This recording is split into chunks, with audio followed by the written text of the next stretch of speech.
does my place mean to me? I always like to think that Caithness, the whole of Caithness, is like my back garden.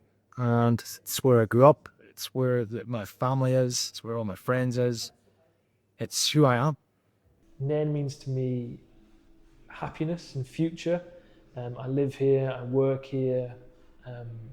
I get to see the seasons change and spend time on the beach and exercise in the woods and cycle around the kind of local towns, and it's nice to be part of a really lovely community. I think the sense of place is interconnected with everything that we do here at the museum, in the sense that we are celebrating the culture and the heritage of the people, but then also that tells the story of the landscape more widely. Being part of the Caithness community, and particularly the coastal communities, it's just a complete feeling of home. I worked away for a long time and always missed it. So to me, I think what it means to me is just home and safety and community and connection and all of these things. And I like the place for its physical, it's an attractive place. It's got the beach.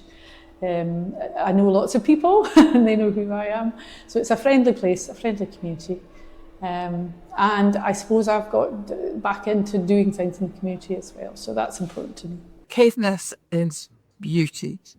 It's cleanliness, fresh air. It's good for the soul. Portree and the wider island mean practically everything to me. I'm a Skye girl. I was brought up here.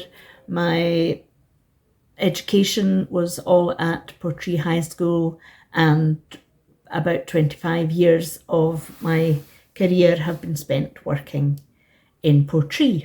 What the area means to me is simple. It's a place that's been abandoned in terms of infrastructure investment, but also an area of great potential and opportunity to both retain and attract the people who live and want to live in this stunningly beautiful area, where despite all of the obvious problems, our ambitions and well-being factor are through the roof. It's home, it's community, it's identity. Thurshaw's more than just a place, it's the community that TCDT serves. To me, the line represents connection, opportunity and respect for the environment.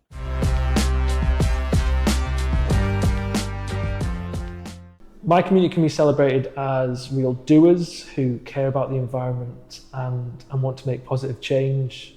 Through Green Hive, we do a lot of recycling, repurposing, circular economy, where we take what lots of people think is waste and we give it a new life, whether that be plastics or fabrics or bikes. And it's a really lovely community to be part of. We welcome a wide range of visitors to the museum, both the local community but then also the community of interest. We have a lot of people that come back because their ancestors were cleared from this area. So we try and forge connections between people, between the local community, and use heritage as a vehicle to do that. As a hub, as a heritage hub within the area, collecting and sharing stories and knowledge as well. The people in our place are just incredible. It's the sense of community is so strong, and even if they're maybe a little bit careful to start with, they kind of wait and see when they know people. Because I don't actually come from Leinster, I come from a little bit up the coast in Wick. But once they've decided that you're part of it, I've never seen a more supportive community. They're absolutely fantastic. They'll really get behind you. They're really proud of their community. They're really proud of their village and their county, and being part of the Highlands. And yeah, they're amazing people. Our community, it's a friendly place. People come here on holiday, and people choose to come here to retire. So I think a lot of people really appreciate the place. Maybe people have been born and brought up and never left, maybe don't so much realise that other places aren't so nice. But so they may complain a bit more about things. But I think we do celebrate it. We've got lots of festivals, and when the sun comes out, there's lots of things that people can do. And I think people appreciate being in this kind of size of town where it's friendly and you see the same people quite a lot as you come and go. It's a bit sad to say most of our group is just pensioners. And what would benefit us is if we have a lot more younger people joining us in the group. Being a lot of older people makes it quite difficult sometimes because there's a lot of heavy work in beach cleaning. It's a place with quite a number of challenges. That there's huge disparity in the village between the lowest earners and the highest earners. But there are a number of things about the village that can be celebrated. We've got a good mix of folk working on crofts, fishing, hospitality, tourism and nature restoration. Where broadband is functional, we've even got folk working remotely with colleagues around the world in all sorts of sectors, from finance to biotechnology to, I think, even space.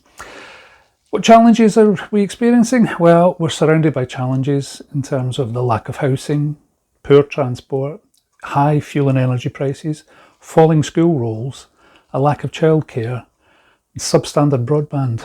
And because of this, we're in the midst of a depopulation crisis.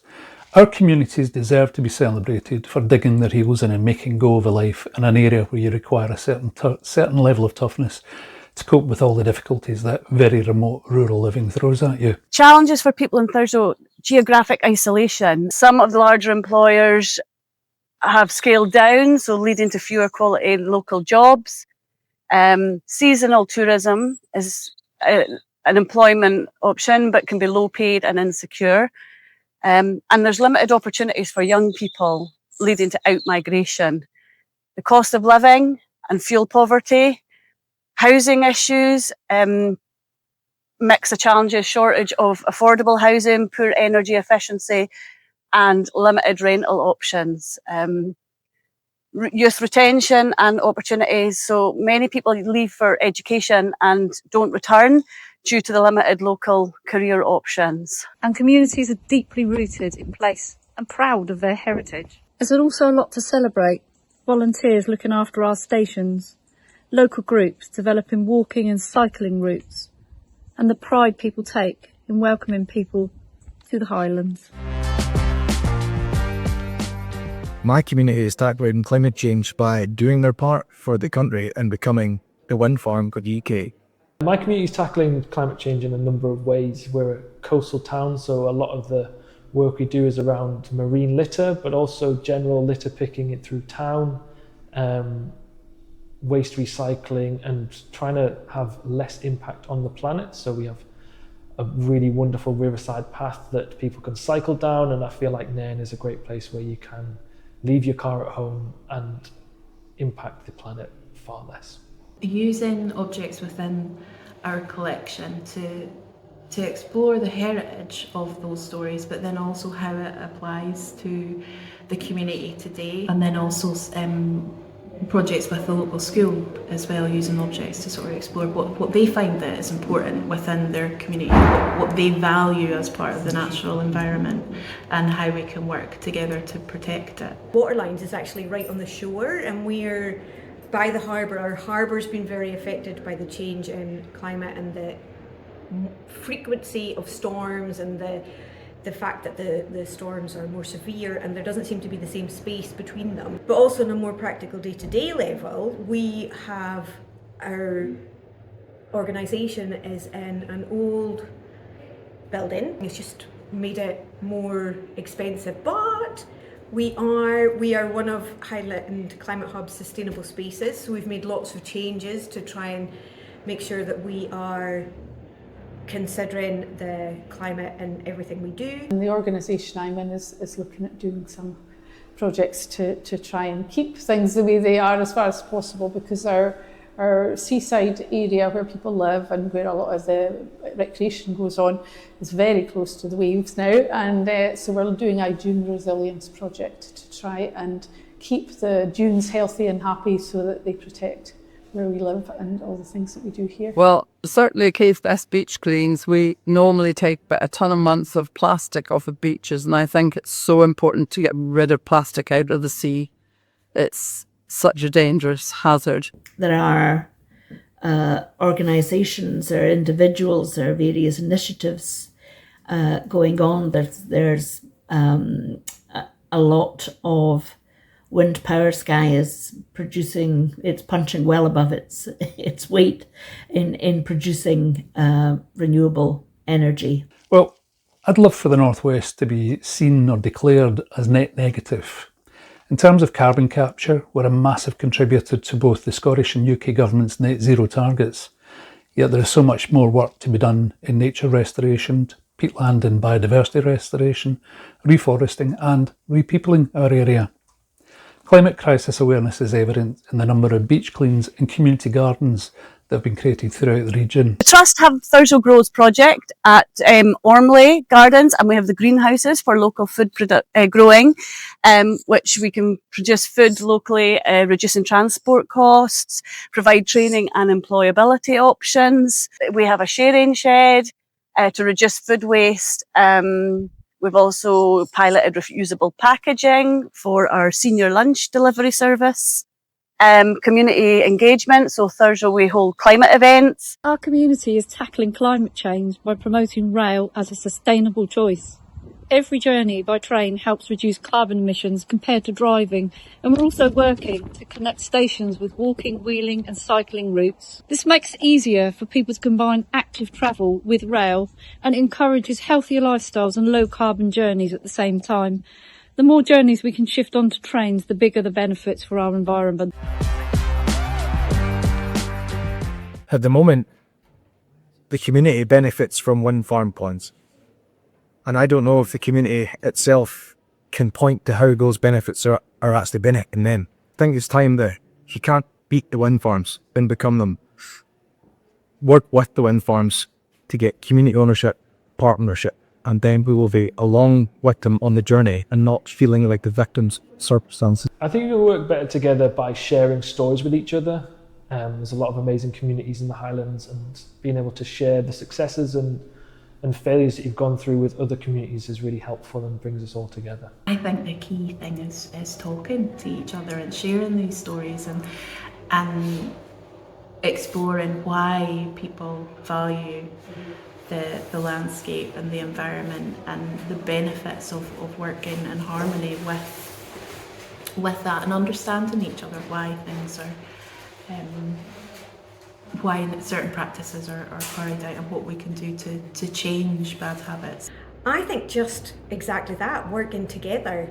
I'm a very collaborative worker. I like to work with different organisations because you can't know everything, you can't do everything, and I just think it's more fun to work with other organisations than it is to work against organisations. So I would just say be open to working together, and be curious about what other organisations and other places do and what you can learn and how you can support each other. I think when you live in a community, it doesn't really matter where you're coming from. We're all in the same boat, we're all in the same situation. So, I think it's healthy when business and community and the local authorities all work together. I think that's really the only way you can get things done. More people could go out, and just when they're out for a walk anyway, go out, pick up plastic, and you don't have to report to ASGE. Just pick up plastic and put it somewhere safe, and that would make a huge difference. We're always looking for ways to engage the community. We don't always succeed, but we do try. But we perhaps have more success with other agencies, other community woodland organisations. We would like to perhaps have a small hydro scheme or a single wind turbine that would help to address the climate change challenge and provide us with a sustainable income.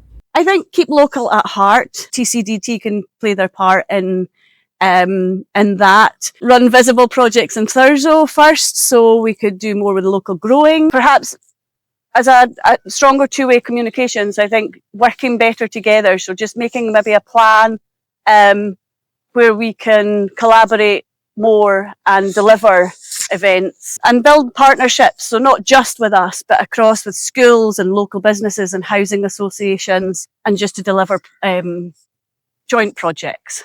Respectful communication, where the fears and anxieties of the digital world have no basis in our reality. Living in a world where everyone has the right to live and work in the place that they were raised. The Northwest 2045 is one big collaboration of folk from all walks of life. We've got everybody from community councillors across the Northwest, we've got councillors, we have MSPs, we have friends who are, high levels in both government and local authorities who are working with us to try and solve the depopulation crisis and the climate crisis that we face. We were all brought together to focus on having our questions answered and our problems solved.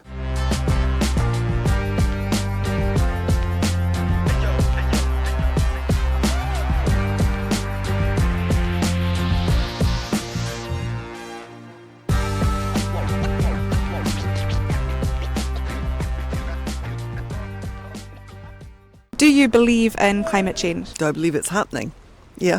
Yeah, I think so, yeah. You see it. Climate has changed, yeah, we can see that for sure, easy. I do. Yes. Yes. Yes. Yeah. Definitely. Definitely, aye, there is something. Definitely. Yeah. Do you think that climate change affects the Highlands in particular? I do. I think it affects everywhere. Some places more slower than others, but definitely affects us for sure. Like, I think the world will be so much different in the Highlands 20, 30 years from now. We don't get as much snow in winter. We get wetter summers. Might have an effect in the future, but at the moment, not an awful lot. I don't think it's quite reached the Highlands yet, no. And do you think there's any way that people in the Highlands can prevent it getting to a bad place, I suppose? We can do our little things. We can recycle, we can do our bits and bobs, but it's going to take bigger countries doing lots more sweeping changes before we make a dent in any change, I'd say. I'd say it's all in the small things, day to day, like small changes you can make, whether it's keeping your lights out or, I don't know, taking the bus instead of driving. I think it's like we hear it all the time, but it is true. There's a reason you hear it all the time. Mm-hmm. I'd say the opposite of that, to be honest. I'd say you can do little things that's are good and stuff like that, but at the end of the day, it's external issues that are bigger issues that require legislation and stuff like that, and actually from outside countries that we can't really control. I think Asia is a big part of climate change, that kind of stuff, pollution as well. So, we can try our best, but I think it'll take a big difference for anything to change. I suppose likes of energy, using the likes of solar panels would be a good thing. I can only speak from our own experience back home. The effects of climate change has hit New Zealand pretty bad, and I can only imagine because Scotland is at somewhat the same sort of same sort of terrain, same sort of altitude that you guys will receive the same effects that we have. Lakes in New Zealand have decreased year on year. It's not a coincidence, it's not came out of nowhere. I would be worried if I was a Scottish person, but I can't force people to change, can you? So I don't know, and that's where my problem is. I don't know what I could do about climate change.